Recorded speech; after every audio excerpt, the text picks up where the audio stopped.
Pad తీసుకుంటాం, అవసరమైన pad తీసుకొని మళ్ళీ ఇలా క్లోజ్ చేయొచ్చు. అదే బయట మార్కెట్లో ప్యాకెట్స్ ఓపెన్ చేస్తే మళ్ళీ క్లోజ్ చేయొచ్చా? చేయలేము. ఎందుకు ఇలా ఇచ్చారు?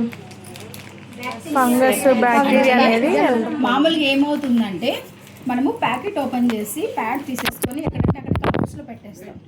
ఏమవుతుందంటే గాలి అనేది లోపలికి వెళ్ళి చెమ్మ ఫామ్ అయిపోయి ఇందులో ఫంగస్ ఫామ్ అవుతుంది. ప్యాడ్స్కి కూడా ఎక్స్పైరీ ఉంటుంది, చాలామందికి తెలియదు ఈ విషయం. సో మనం కావాలంటే నా దగ్గర ఇప్పుడు ప్రజెంట్ వేరే కంపెనీది లేదు.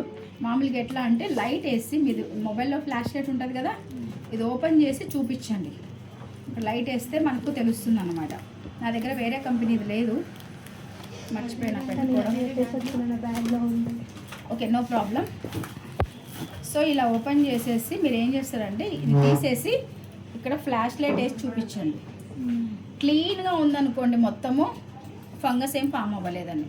కొన్నిసార్లు ఏంటంటే కొన్ని బయట కంపెనీస్ ప్యాడ్స్ ఏంటంటే బ్లాక్ కలర్లో డాట్స్ కనిపిస్తూ ఉంటుంది, ఫంగస్ ఫామ్ అవుతుంది, స్టార్ట్ అవుతుందని అర్థం. అలాంటి ప్యాడ్స్ యూజ్ చేయడం వల్ల మనకి డిసీజెస్ వస్తాయి. ఓకే, సో మన ప్రోడక్ట్ యొక్క స్పెషాలిటీ ఏంటి? ఓకే, సో మన ప్రోడక్ట్ ఏంటి? సో 8 లేయర్స్ ప్రొటెక్షన్ ఉంటుంది. ఇక్కడ మీరు చూస్తే కదా ఇది ఏదైతే యూజ్ చేశారో గ్లూ, అది నాన్ టాక్సిక్ గ్లూ, అంటే ఎటువంటి విష పదార్థాలతో మిక్స్ అవ్వకుండా స్వచ్ఛమైన బంగతో తయారు చేస్తారనమాట. ప్యాంటీస్కి యూజ్ చేసినా కూడా మనకు బ్యాక్టీరియాస్ అనేది స్ప్రెడ్ అవ్వదు. నెక్స్ట్ ఇలా వింగ్స్ ఉండడం వల్ల మనకు సైడ్ లీకేజ్ అవ్వకుండా కంఫర్టబుల్గా ఉంటుంది. సో ఇక్కడ చూస్తే ఇక్కడ చూడండి డాట్స్ కనిపిస్తున్నాయా? ఇవి ఎందుకు ఇలా పెట్టారంటే చాలామందికి ప్యాడ్స్ యూజ్ చేసినప్పుడు టైస్ దగ్గర చెమట వస్తుంటుంది, కంఫర్టబుల్గా ఉండట్లేదని అర్థం. సో మనకు గాలి అనేది పోవట్లేదు, బ్రీతింగ్ ప్రాబ్లం వస్తుంది అనమాట మనకి. సో ఆ టైంలో ఇదేంటంటే బ్రీతబుల్ బాటమ్ లేయర్ అంటారు. ఇలా చేయడం వల్ల ఏమవుతుందంటే మనం డే మొత్తం కూడా కంఫర్టబుల్గా ఉంటాం, ఎటువంటి ఇచ్చింగ్ ఇరిటేషన్ రాకుండా కాపాడుతున్నాం అనమాట. రైట్? ఓకే, నెక్స్ట్ ఇక్కడ ఫస్ట్ లేయర్ ఏదైతే ఉందో ఇది సాఫ్ట్ కాటన్ యూజ్ చేయడం వల్ల మనకు డే మొత్తం కూడా కంఫర్టబుల్గా ఉంటుంది. నెక్స్ట్ ఇక్కడ చూస్తే ఒక చిప్ పెట్టాం. దీని యొక్క స్పెషాలిటీ ఏంటి? ఇది గ్రాఫిన్ అయాన్ చిప్ అంటారు. ప్రతి ఒక్కరి ఛాలెంజ్ స్టమక్ పెయిన్, కరెక్టా? సో ఈ ప్రోడక్ట్ యొక్క స్పెషాలిటీ ఏంటంటే ఈ గ్రాఫిన్ అయాన్ చిప్ అనేది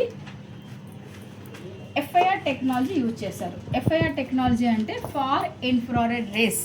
మనం మార్నింగ్ నుంచి సన్ స్క్రీన్ గురించి మాట్లాడుకున్నామా? అల్ట్రావైలెట్ రేస్ చాలా హానికరం అని చెప్పాం. సో మనకు సూర్యరశ్మి నుంచి కిరణాలు 2 రకాల కిరణాలు పడతాయి, ఒకటి ఇన్ఫ్రారెడ్ రేసు, ఒకటి అల్ట్రావైలెట్ రేసు. ఇన్ఫ్రారెడ్ రేస్ అనేది చాలా మంచిది అనమాట. ఎర్లీ మార్నింగ్ 7 o'clock 8 o'clock ఆ టైంలో పడుతూ ఉంటాయి. ఆ ఇన్ఫ్రారెడ్ రేస్ భూమి మీదకి వస్తాయి కదా, వాటిని ఇందులోకి ఇంజెక్ట్ చేస్తారనమాట. అది దీని యొక్క స్పెషాలిటీ. ఇందులో యూజ్ చేసిన టెక్నాలజీ ఏంటి? FIR technology, far infrared rays technology. ఈ టెక్నాలజీ యూజ్ చేశారు ఎందుకు అని అంటే గ్రాఫిన్ అయాన్ చిప్ యూజ్ చేయడం వల్ల ఏమవుతుందంటే బ్లడ్ సర్క్యులేషన్ బాగా జరుగుతుంది. సో మనకి చాలామందికి బ్లీడింగ్స్లలో బ్లడ్ క్లాట్స్ వస్తూ ఉంటాయి, అంటే హెల్త్ డిస్టర్బెన్స్ ఉంటేనే అలా బ్లడ్ క్లాట్స్ పడుతూ ఉంటాయి. అలా బ్లడ్ క్లాట్స్ పడకుండా మనకు బ్లడ్ ఫ్లో అనేది బాగా జరగడానికి ఈ చిప్ అనేది హెల్ప్ చేస్తుంది. నెక్స్ట్ ఇంకా ఏంటి అని అంటే మనకు ఎటువంటి గైనకాలజీ డిసీజెస్ రాకుండా ఈ గ్రాఫిన్ అయాన్ చిప్ అనేది హెల్ప్ చేస్తుంది. మనకు డే మొత్తం స్మెల్ రాకుండా, ఇచ్చింగ్ ఇరిటేషన్, బ్యాడ్ స్మెల్ రాకుండా, స్టమక్ పెయిన్, ఎటువంటి మెడిసిన్స్ లేకుండా న్యాచురల్గా మనకు పీరియడ్స్లో వచ్చే స్టమక్ పెయిన్ని తగ్గించుకోవచ్చు మన ప్యాడ్స్ రెగ్యులర్గా యూజ్ చేస్తాయి. అది ఈ చిప్ యొక్క స్పెషాలిటీ. రైట్? సో కాబట్టి ప్రతి ఒక్కరు తప్పకుండా యూజ్ చేయని వాళ్ళైతే కంటిన్యూ చేయండి, యూజ్ చేసే వాళ్ళైతే మళ్ళీ యూజ్